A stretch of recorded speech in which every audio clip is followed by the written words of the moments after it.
salvação é pela graça. Então, o que você está fazendo na extinta lei de Moisés? Se inscreva no nosso canal, ative o sininho para receber as notificações das nossas novas mensagens. Deixe o teu like e compartilhe nossos vídeos com seus grupos de amigos. Saia dessa queda de braço com Deus. Viva a graça de Jesus.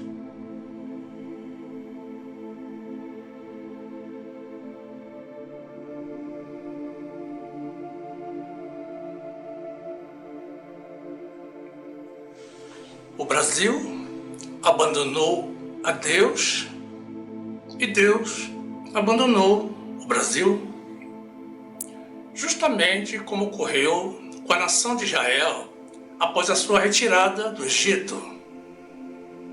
E assim como ocorreu com a nação de Israel, nós já estamos sofrendo as consequências da ausência do Senhor. Graça e paz, meus amados irmãos, pessoas de Deus que não abrem mão do seu amor e da sua fidelidade ao Senhor. E a palavra de Deus nos diz assim, no livro de Provérbios, capítulo 13, versículo 5.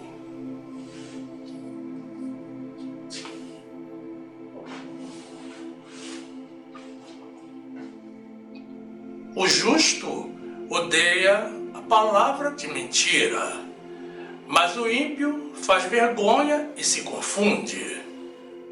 A justiça guarda ao que é de caminho reto, mas a impiedade transtornará o pecador.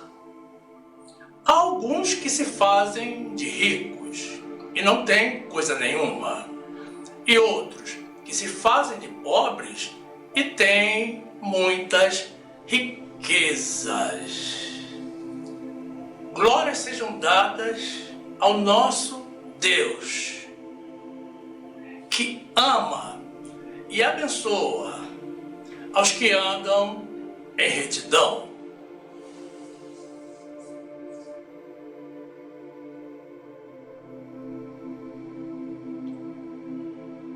Meu amado irmão, minha amada irmã, que esta palavra expanda, amplie a tua fidelidade a Deus. No nome de Jesus.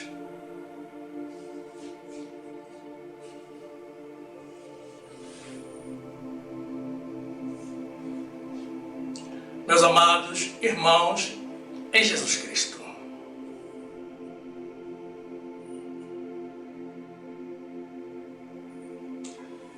Há quanto tempo você não diz que sente orgulho de ser brasileiro?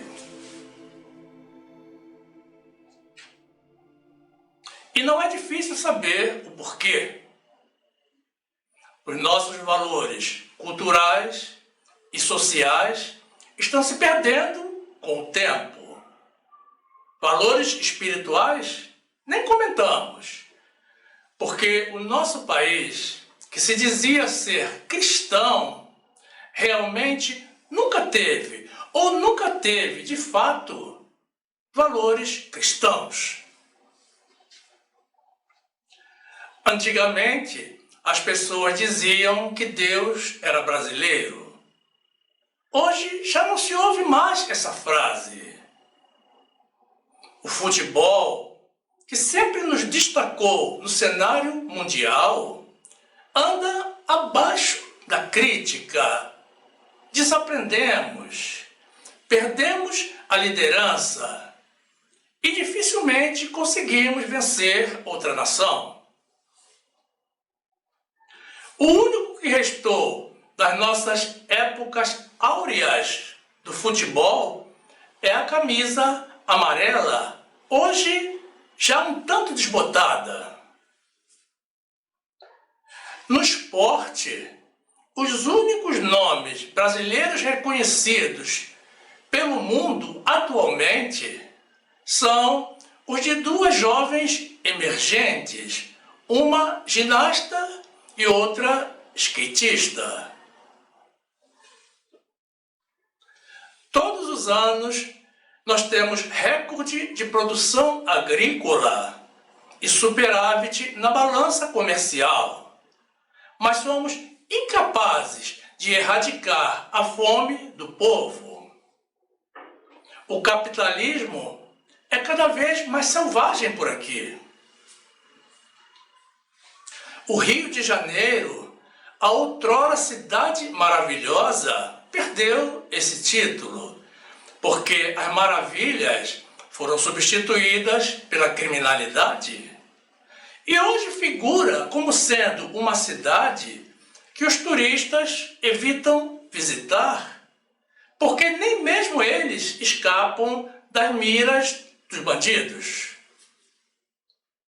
Dos bandidos que se multiplicam dia após dia, diante da impotência e incompetência do Estado. A população vive acuada, como reféns em seus próprios domicílios, e nem mesmo dentro das suas casas conseguem evitar ser atingidas pelas balas perdidas lançadas pelas gangues em disputa territorial ou em enfrentamento com a polícia. Houve um político que, para evitar as brigas de trânsito e os crimes passionais, baniu as armas de toda a população. Muito bem. Mas ele se esqueceu de um pequeno detalhe. Ele não desarmou os bandidos e deixou a população impotente como presa fácil, à mercê da criminalidade. Depois disso, já tivemos um governante que determinou que toda a população teria que estar armada, e muito bem armada para se defender, inclusive com fuzis, que são armas de guerra. Ele ignorou que a segurança pública é dever do Estado e abdicou da sua obrigação, tentando transformar o país numa praça de guerra, num cenário do Velho Oeste. A Amazônia, considerada o pulmão do mundo, ao ter a atenção das autoridades finalmente voltadas para reprimir o desmatamento e o garimpo ilegal, passou a arder em chamas. E não apenas ela, mas praticamente todos os biomas existentes no território nacional, fruto, como já foi comprovado, de ações criminosas. Com a célebre frase: "Não se metam comigo, que eu não me meto com vocês", dita por um governante aos líderes das facções criminosas no passado, o Estado do Rio de Janeiro cedeu para o crime organizado um espaço que não consegue mais recuperar. No âmbito global, o país tem sido conhecido pelas demais nações através da corrupção generalizada, algo tão intenso que já atravessou as fronteiras. E hoje, certamente somos o maior país exportador de corrupção, e com as queimadas também de fumaça. E a população que paga uma carga de impostos que está entre as maiores do mundo, agora é obrigada a pagar também ao crime organizado. E da parte do governo não tem segurança, nem emprego, nem saúde e nem justiça. Elementos básicos para o funcionamento de qualquer sociedade. A população não tem retorno daquilo que paga, e muito menos paz.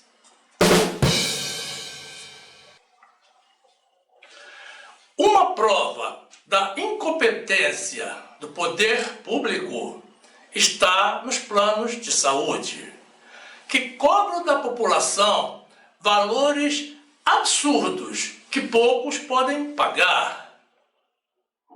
Se o Estado fosse eficaz, como diz a Constituição, que saúde é direito de todos e é dever do Estado, nem haveria planos de saúde. Essa é a verdade.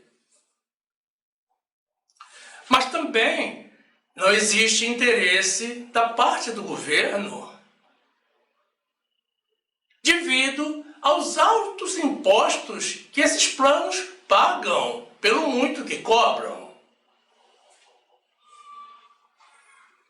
Nós fomos educados desde a infância a odiar e repudiar o comunismo. E durante os governos militares, os que falavam essa palavra eram alvo de perseguição, de forte repressão e até prisão e morte. Muito embora em toda a história mundial jamais tenha havido uma única nação que tenha conseguido implantar essa ideologia, o comunismo, o que vemos no trecho do livro de Atos dos Apóstolos, capítulo 4, que apresentaremos a seguir, sobre a comunidade de bens entre os irmãos, essa ideologia é a que mais se aproxima da vontade de Deus e do amor ao próximo por ele requerido. Muitos não conseguem entender que a China, por exemplo, é uma nação com viés socialista. O comunismo requer um largo passo adiante. Eu não defendo ideologias, defendo a palavra de Deus. E compreendo que a questão não está necessariamente no regime ideológico, mas na seriedade, honestidade e dedicação das pessoas, ou na falta de tudo isso. Ninguém fala, ninguém comenta, mas, meus irmãos, a China despontou e deixou o mundo para trás. Sim, não tem Estados Unidos, não tem Europa, Oriente Médio, nem Oceania. O mundo parou no tempo, enquanto a Ásia avançou em tecnologia, em arquitetura, em serviço social, em cultura, em segurança, em tudo, enfim. A parte o deslumbre dos seus moderníssimos prédios e cidades, com ruas e avenidas amplas, arborizadas e mais, ajardinadas também. Na cultura ocidental, as pessoas se preocupam em fazer as ruas e, quando muito, colocar iluminação. Na cultura oriental, eles decoram as ruas. Na China, hoje, existem robôs autônomos que realizam tarefas que antes eram rejeitadas por humanos, como entregas em ambientes internos. e drones realizando entregas externas. Existe, meus irmãos, táxis autônomos sem motorista, coisa que os Estados Unidos ainda está tentando construir. A China já tem.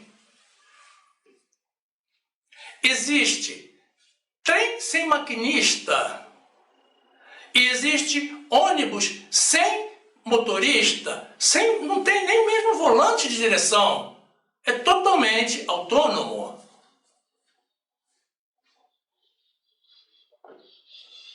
E tudo isso circula pelas ruas das cidades.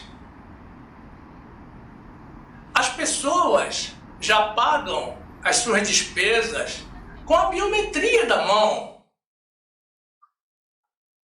E podem caminhar pelas ruas a qualquer hora do dia, da noite ou da madrugada, com o seu celular na mão, sem sobressaltos, porque as leis são severas e são cumpridas. E praticamente não existe criminalidade. Ninguém te rouba, ninguém te incomoda e ninguém anda armado. Motos e bicicletas são estacionadas na rua por tempo indeterminado, sem cadeado, sem corrente. E se você pensa que isso é fantasia ou imaginação da nossa parte, confira pela internet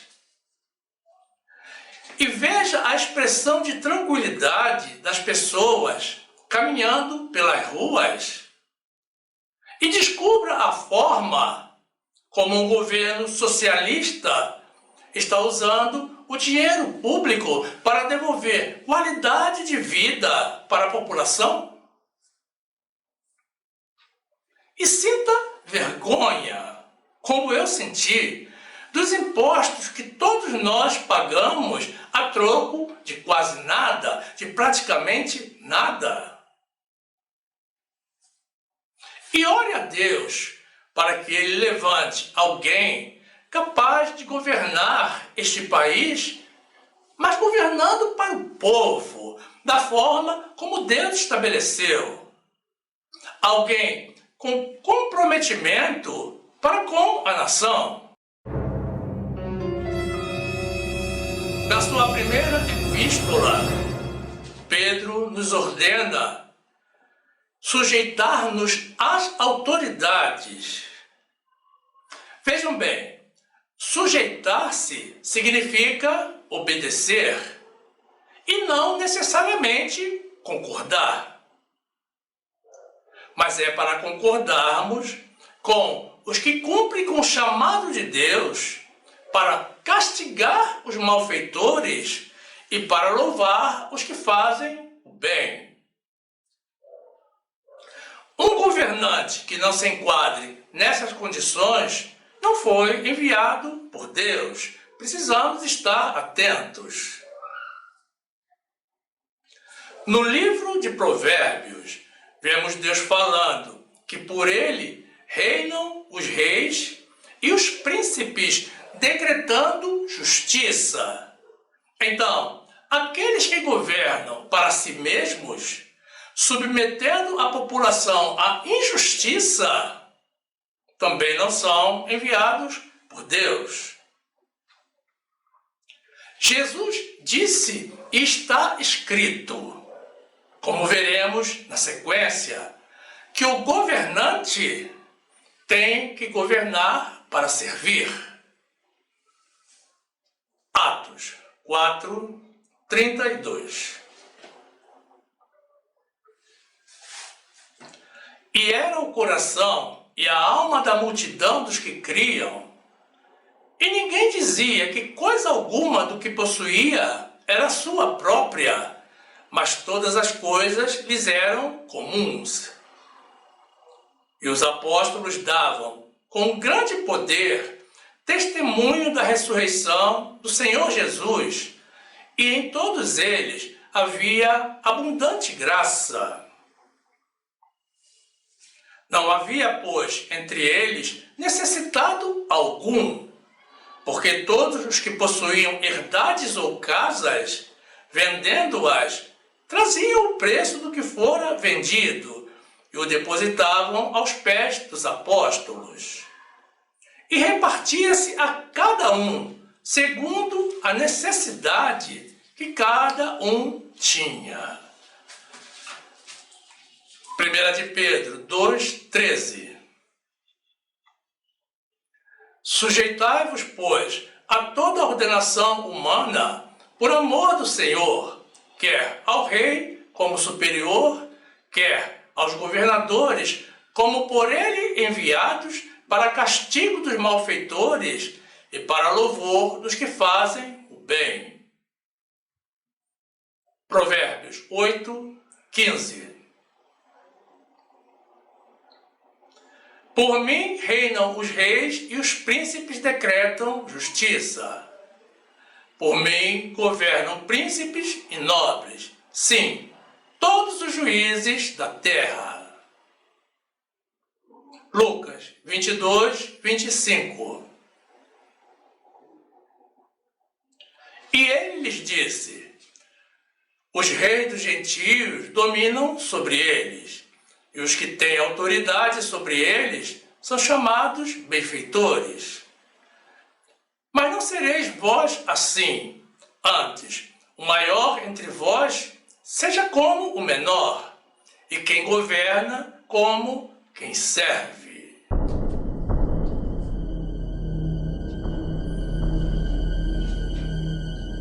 No trecho inicial que apresentamos, do livro de Provérbios, capítulo 13, temos Salomão nos ensinando que o justo odeia a palavra de mentira, mas que o ímpio faz vergonha e se confunde. Isso serve para explicar por que não nos conformamos com qualquer coisa. Não concordamos com governantes que governam para eles próprios. Quando um governante não governa pela justiça, ele impõe ao povo um falso governo. Nós temos que aceitar, mas o Senhor nos dá inteligência e sabedoria para podermos discernir o certo do errado, para podermos separar o joio do trigo. O próprio Salomão nos adverte de que quando o ímpio governa, o povo geme. E isso explica porque todos nós, nas últimas décadas, temos gemido e sentido vergonha diante da inércia e confusão do governo. Provérbios 13:5. O justo odeia a palavra de mentira, mas o ímpio faz vergonha e se confunde. Provérbios 29:2. Quando os justos se engrandecem, o povo se alegra, mas quando o ímpio domina, o povo geme.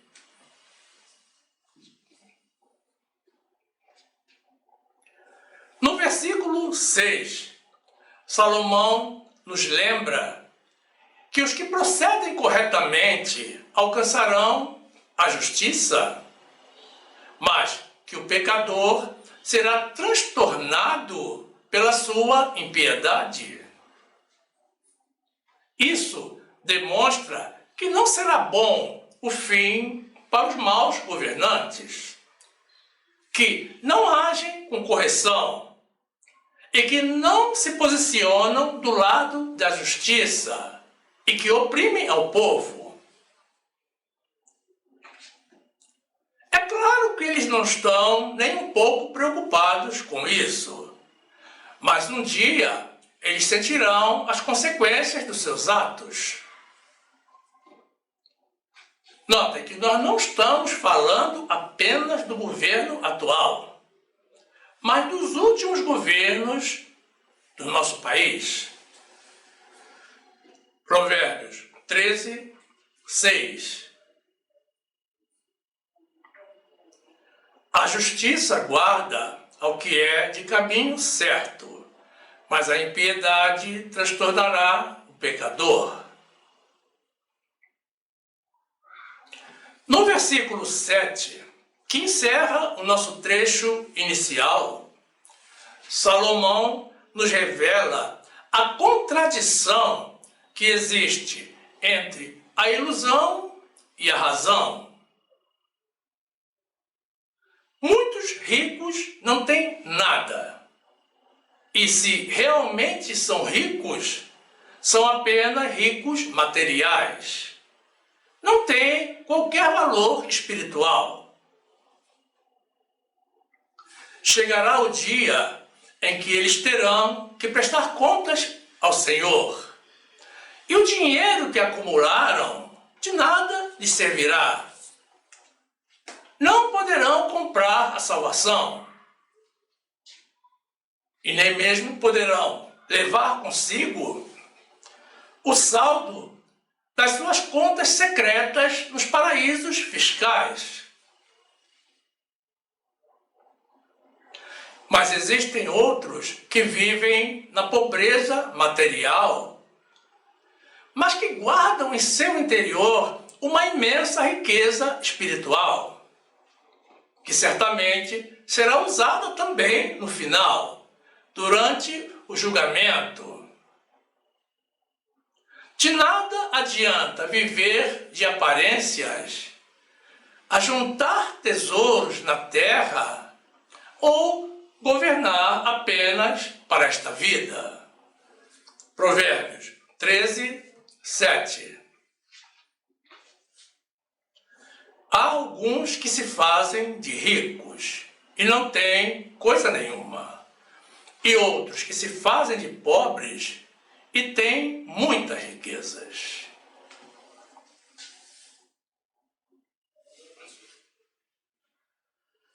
Hieróglifos são inscrições gráficas difíceis de se decifrar e de se compreender o seu sentido. Ninguém se inquiete por estarmos falando de governantes. A Bíblia também fala, e fala muito. Ela conta a história de Davi, que foi rei de Israel, de Salomão, que o sucedeu, e de tantos outros que reinaram sobre Israel e sobre Judá. E 2 de seus livros se denominam reis, que naquela época eram os governantes. A palavra de Deus fala de bons governantes que foram poucos e de maus governantes que foram a grande maioria. E fala também de más escolhas feitas pelo povo, inclusive da pior escolha feita pelo povo de Israel, que, querendo ser igual às demais nações do mundo, rejeitou o governo de Deus e pediu para ser governado por um homem. Eles tinham sobre si o maior governante de todo o universo, o governante perfeito, que os havia conduzido desde o Egito e suprido todas as suas necessidades por 40 anos. Mas eles o rejeitaram para serem comandados por homens imperfeitos e tiveram que amargar as graves consequências da sua escolha. 2 de Samuel 2, 10. Da idade de 40 anos, era Isbosete, filho de Saul, quando começou a reinar sobre Israel. E reinou 2 anos, mas os da casa de Judá seguiam a Davi. E foi o número dos dias que Davi reinou em Hebrom sobre a casa de Judá 7 anos e 6 meses. Segunda de Reis 21:19. Tinha Amon 22 anos de idade quando começou a reinar, e 2 anos reinou em Jerusalém.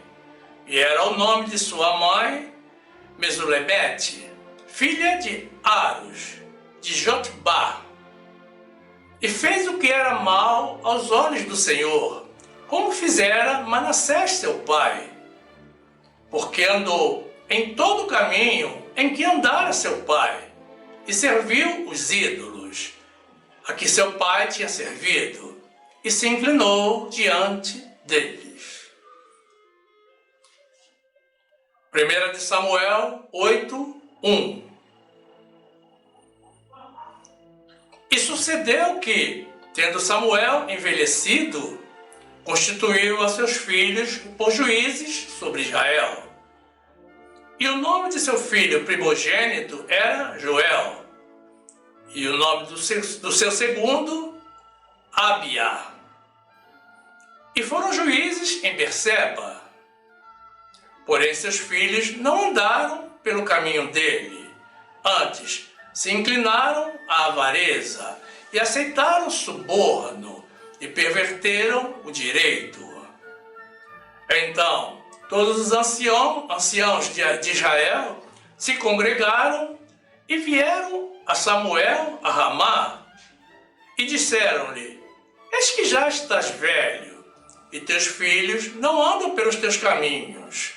Constitui-nos, pois, agora um rei sobre nós, para que ele nos julgue, como tem todas as nações. Porém, esta palavra pareceu mal aos olhos de Samuel, quando disseram: Dá-nos um rei para que nos julgue. E Samuel orou ao Senhor.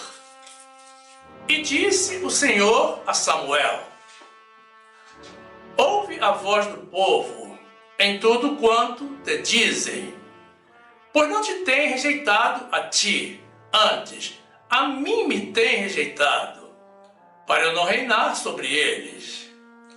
Conforme a todas as obras que fizeram, desde o dia em que os tirei do Egito até o dia de hoje, a mim me deixaram e a outros deuses serviram. Assim também fazem a ti.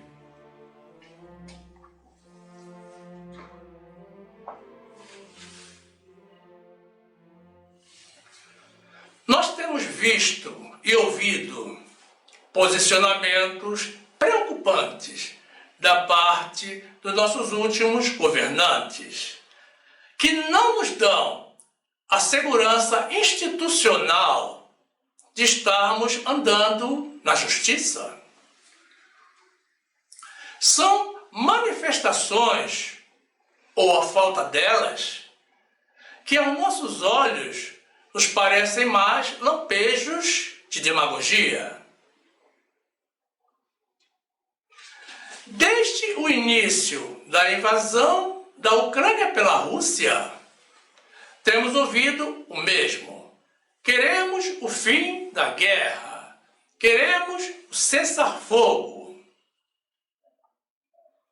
Ora, quem não deseja ver o fim de um conflito insano, com tipificação terrorista, que já vitimou centenas de milhares de vidas de ambos os lados? Até mesmo a Rússia, país invasor, no fundo, desejaria encontrar o caminho para o fim do conflito. Mas em que essa frase contribui? Essa frase pronta em nada. Não há uma voz sábia e corajosa que se levante para dizer ao país invasor que cesse o fogo, que baixe as armas e que retorne ao seu território. Parece que estamos com medo do governante russo.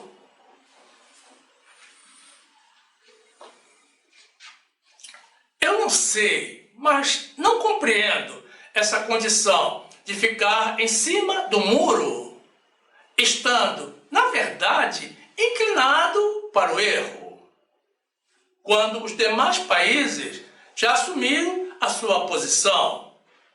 Os que são da justiça, pela justiça, e os que são da injustiça, pela injustiça. Será que se amanhã, por exemplo, a Argentina decidir invadir o Brasil e tomar o Rio Grande do Sul, o nosso país vai dizer: tudo bem, não há problema, tudo normal. Nós cortamos os pés do nosso mapa e ficamos com Santa Catarina para cima. Será que será isso? Será assim?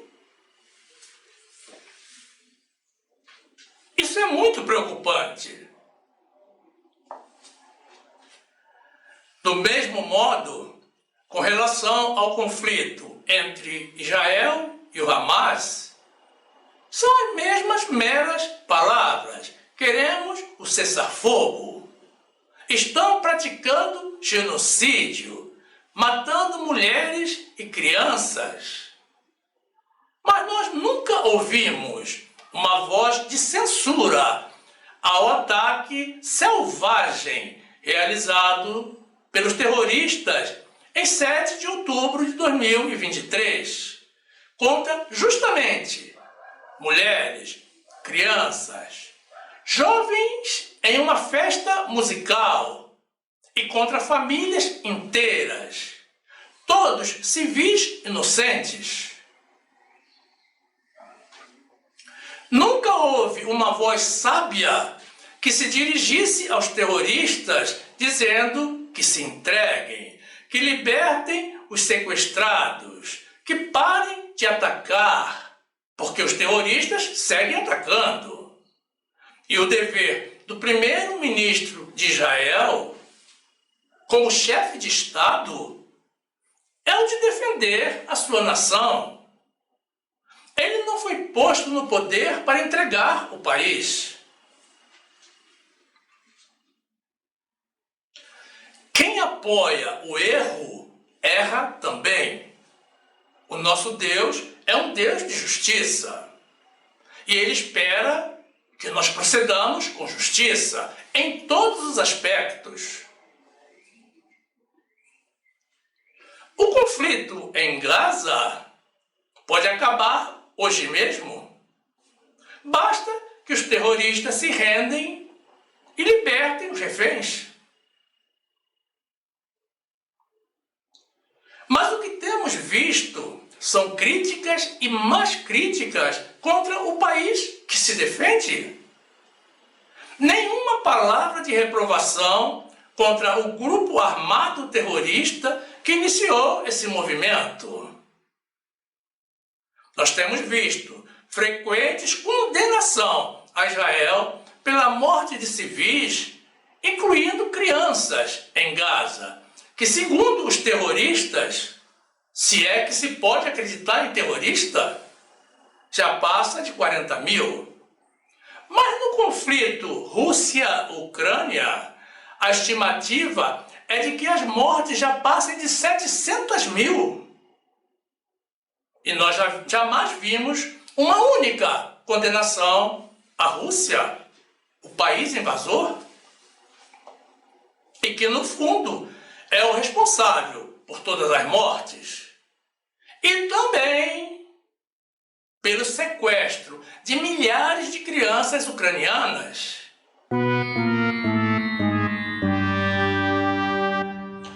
Meus irmãos, não conseguimos encontrar qualquer governante que esteja procedendo conforme a vontade de Deus. Mateus 5, 4.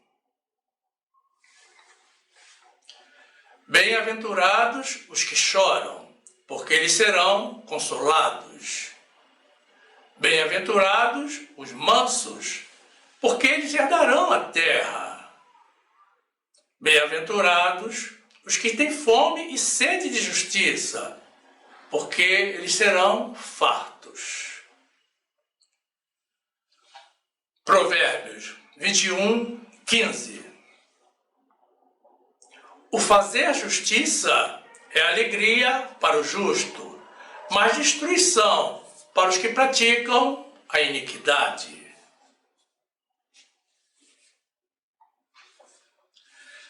Essas questões de ordem militar e relações intergovernamentais precisam ser tratadas com muita tática, sempre na medida certa.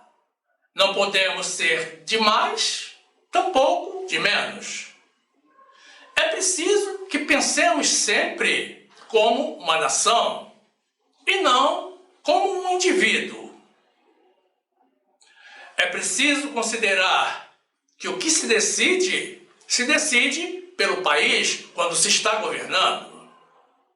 E que as consequências de um mau posicionamento irão afetar a população. É preciso ter responsabilidade e bom senso e reagir da forma como a situação requer.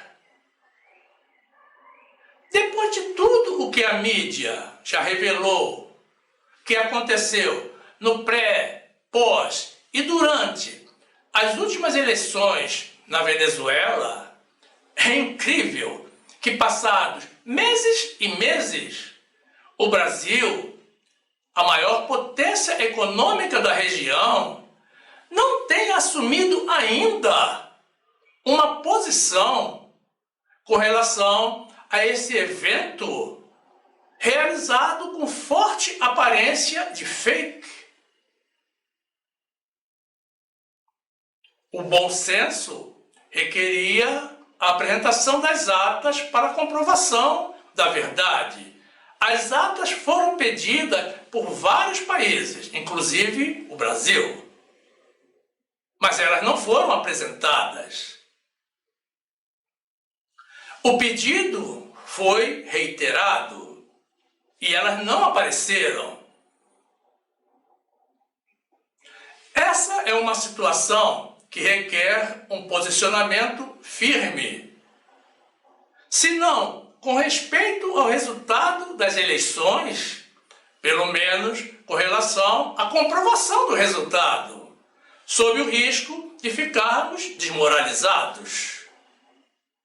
E é justamente o que está acontecendo. E essa é uma péssima condição para uma nação que pretende, ou que pelo menos deveria, exercer uma liderança regional.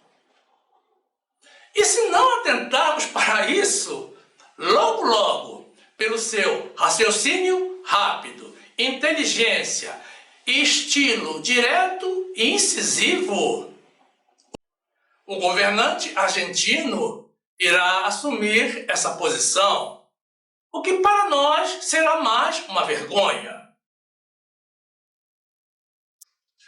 É preciso ter cuidado com o que se fala.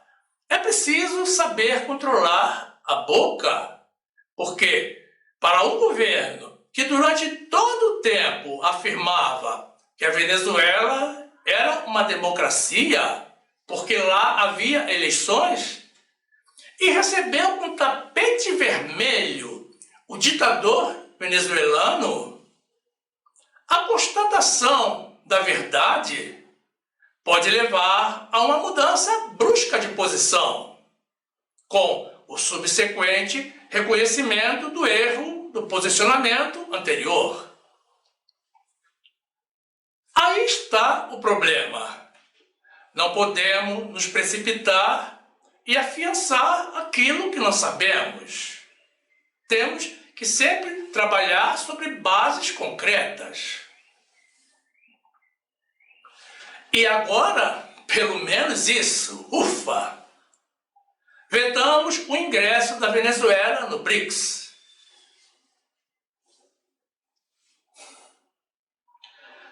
E essa história de país mediador, que fica sempre em cima do muro e não media nada, já não convence a mais ninguém. Não podemos dizer que temos tido bons governos, que o país tem tido bons governos, salvo para nós, filhos fiéis de Deus, que estamos debaixo do governo do Senhor.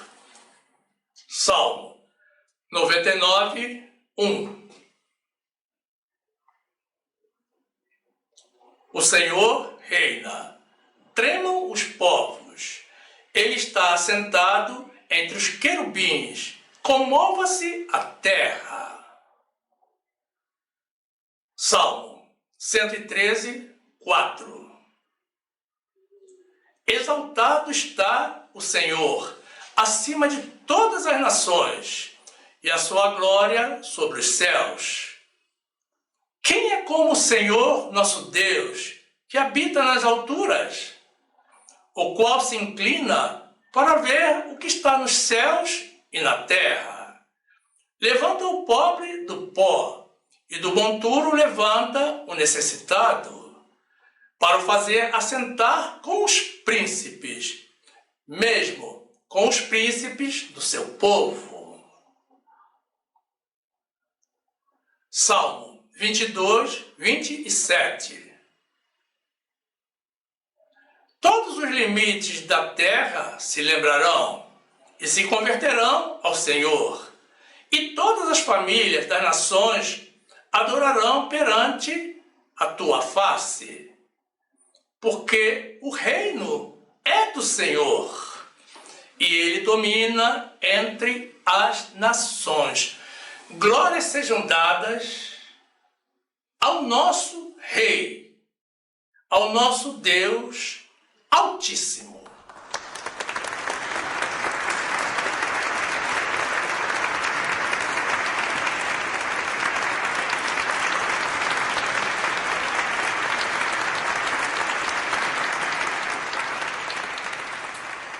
Na última Assembleia Geral da ONU, em um discurso frustrante, o nosso governo, mais uma vez, pediu o fim do conflito da Rússia e da Ucrânia.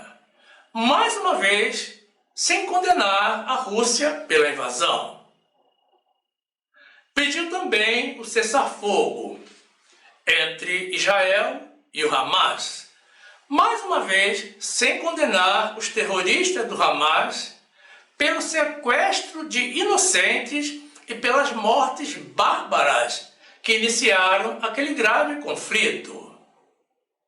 E não se lembrou de convocar a Rússia para retirar-se da Ucrânia e voltar ao seu país, assim como não apelou para que os terroristas do Hamas libertem os sequestrados e se rendam. Isso já era esperado, considerando as manifestações anteriores. E mais uma vez, não houve qualquer menção a respeito da situação na Venezuela. Cessar fogo? Mas espere um pouco. E na guerra do Rio de Janeiro? Onde está o cessar-fogo? Sim, no Rio de Janeiro existem guerras entre facções, entre milicianos e traficantes, e entre todos esses com a polícia. As pessoas saem para trabalhar e morrem alvejados. com tiro na cabeça. Os policiais saem para realizar prisões e são postos a correr pelo crime organizado. Esses confrontos ocorrem todos os dias, a qualquer hora, em qualquer lugar. A segurança da população é responsabilidade tanto do governo municipal quanto do estadual e do federal. Mas ninguém faz nada. É um empurrando a responsabilidade para o outro. E a população no meio do fogo cruzado. Deveriam reconhecer a sua incompetência e entregar o governo para que alguém capacitado resolva o problema. Isso se estivessem pensando na população, o que demonstra que não estão.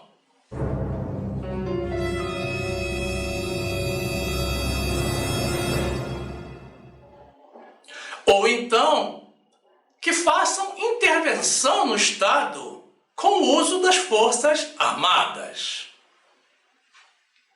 Guerra tem que ser tratada como guerra. Alguém tem que sufocar a criminalidade porque a população já não aguenta mais ser alvo de balas perdidas e da inércia dos governantes. Não há um único dia de paz na cidade do Rio de Janeiro. Mas os nossos governantes que não resolvem os problemas domésticos, não fazem o dever de casa, vivem metendo a colher na panela dos outros. É muito fácil falar dos outros, dos problemas dos outros, quando estamos cheios de problemas.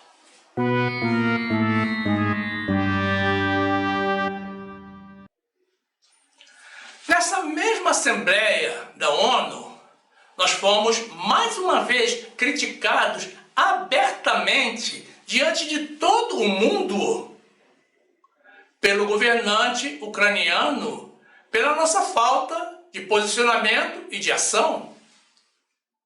Mas o nosso governo, mais uma vez, minimizou essa crítica.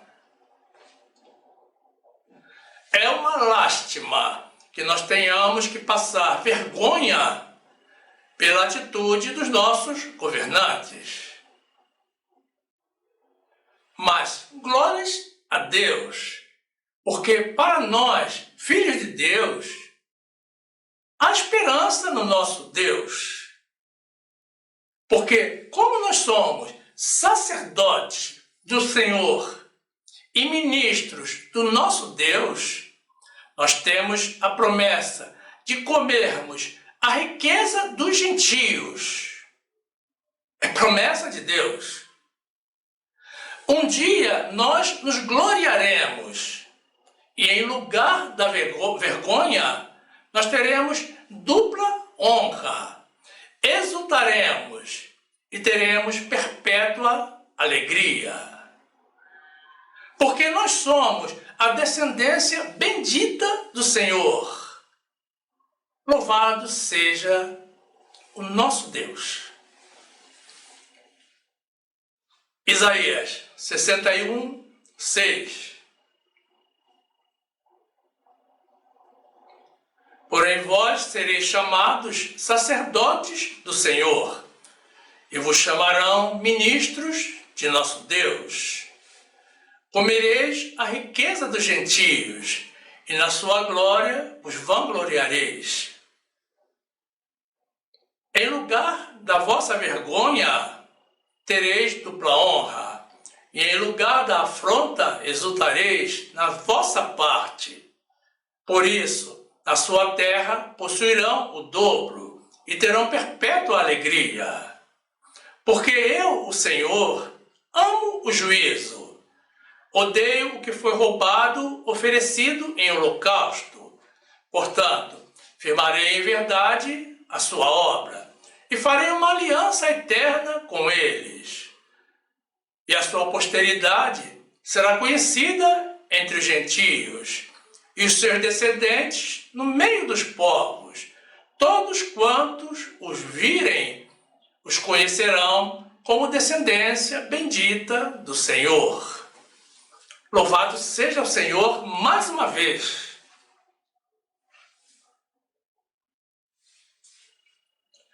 Está claro, meus irmãos, que nem tudo está bem no nosso país.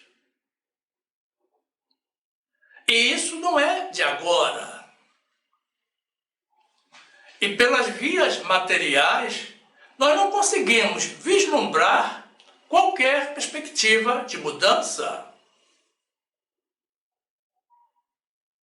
Mas quanto a nós, pessoas espirituais, nós precisamos manter a nossa fé em Deus e a nossa fidelidade.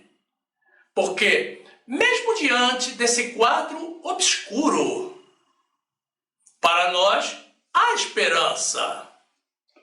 Nós temos a promessa de dias melhores, de um novo futuro, de uma vida melhor, de um novo século. Há uma grande luz no final do túnel para nós. Algo que o mundo não consegue ver, porque não é para eles, é para nós. Essa luz se chama Jesus.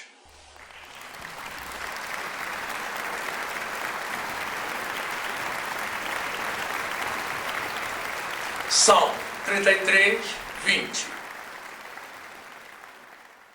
A nossa alma espera no Senhor. Ele é o nosso auxílio e o nosso escudo. Pois nele se alegra o nosso coração, porquanto temos confiado no seu santo nome. Seja a tua misericórdia, Senhor, sobre nós, como em ti esperamos. Hebreus 10, 23. Retenhamos firmes a confissão da nossa esperança, porque fiel é o que prometeu. Glórias sejam dadas ao nosso Deus de promessa, de alianças e de verdade.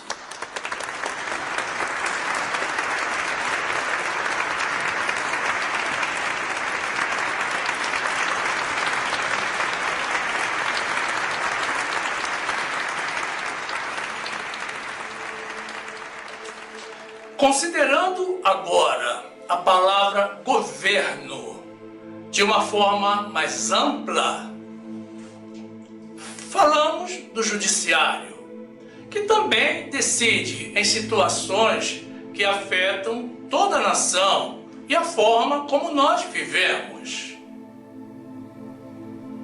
Temos agora a novidade da legalização do uso de drogas. Quem diria? Portar até 40 gramas de maconha passou a ser normal no nosso país. Passou a ser algo legal e aprovado. Vejam a que ponto nós chegamos. Os policiais vão ter que andar portando uma balança. E quando forem abordar alguém, vão ter que pedir: deixe-me ver quanto você tem aí. Ah, são só 39 gramas. Tudo bem, não tem problema algum. Vá com Deus.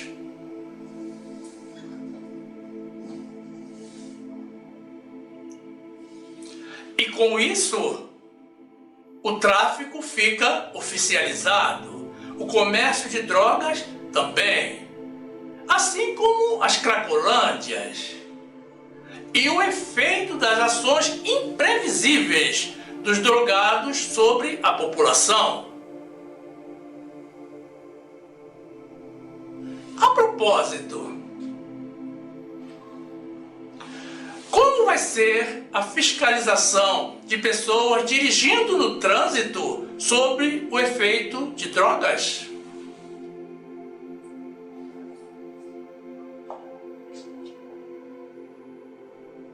Não pode dirigir alcoolizado, mas vai poder dirigir drogado? Como é que é isso?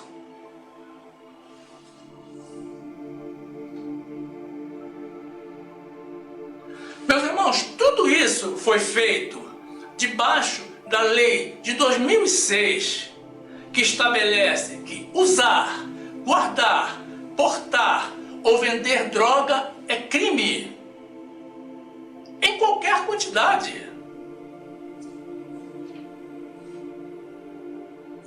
Essas são decisões de caráter unilateral, que não consideram nem a vontade nem a necessidade do povo. Ocorre que os tribunais superiores são ocupados por pessoas indicadas pelos governantes. Não são escolhidas pelo povo. E assim, eles não têm qualquer compromisso com a população. E notem bem, nem todos são juízes e nem mesmo advogados, mas estão incumbidos de definir coisas importantes que mudam os caminhos do nosso país. Eu não compreendo como pode o judiciário estar mudando, adequando ou regulamentando leis aprovadas pelo legislativo. Eu não entendo. Como também não entendo porque a polícia, para fazer operações nas comunidades, como é o seu dever de proteger a população, precisa de prévia autorização do judiciário. Também não compreendo como um policial arrisca a própria vida para prender os criminosos e com uma canetada, um ministro, por decisão monocrática, numa sala com ar-condicionado, liberta um dos maiores traficantes do país, que nunca mais foi encontrado. E agora, meus irmãos, existe entre os ministros do Tribunal Superior, um pastor, uma pessoa de Deus, que disse claramente diante das câmeras, ao ser sabatinado para assumir o cargo, que lá no tribunal ele seria uma pessoa, mas que na igreja ele seria outra.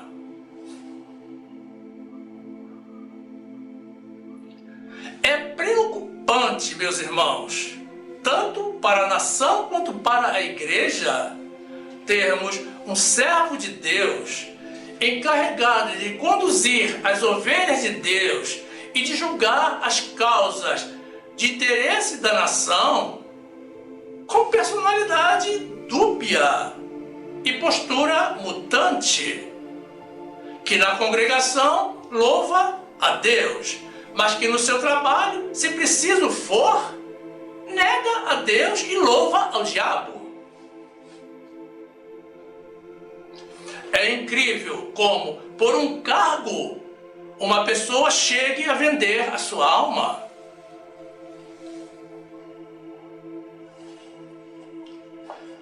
Às vezes fica difícil crer que o Brasil que um dia nós conhecemos tenha decaído tanto e chegado a esse ponto. Palmas para o México e a Bolívia, que aprovaram a escolha de ministros dos tribunais superiores pelo voto popular e mandato de até 12 anos, nada de cargo vitalício. Enquanto isso, no nosso país, não temos outra palavra para dizer senão vergonha. O Brasil abandonou a Jesus e Jesus abandonou o Brasil. Mas nós, filhos de Deus, nós não somos deste mundo. E a nossa esperança, meus irmãos, está naquele que governa o universo e que conduz os filhos de Deus. Honras e glórias sejam dadas ao nosso Deus Altíssimo.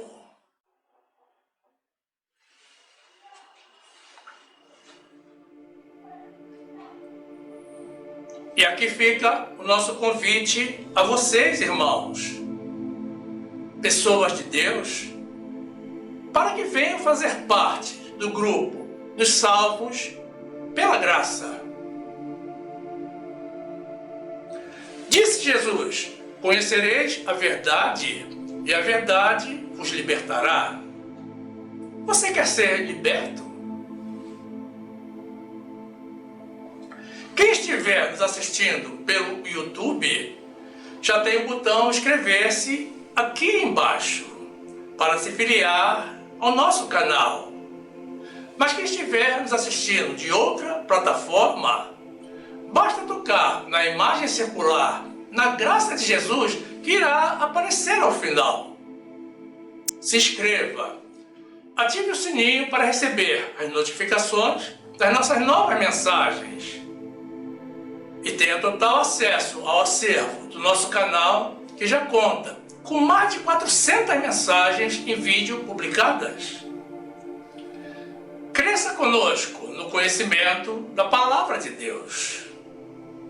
E certamente você também vai querer assistir alguma das mensagens que iremos sugerir ao final. Toque na imagem do vídeo para ser direcionado. Faça assim, fique conosco, viva as verdades de Deus, fique na graça e na paz do nosso Senhor e Salvador Jesus Cristo, estudando a Bíblia, conhecendo a Palavra de Deus, fortalecendo a fé e esperando apenas em Jesus.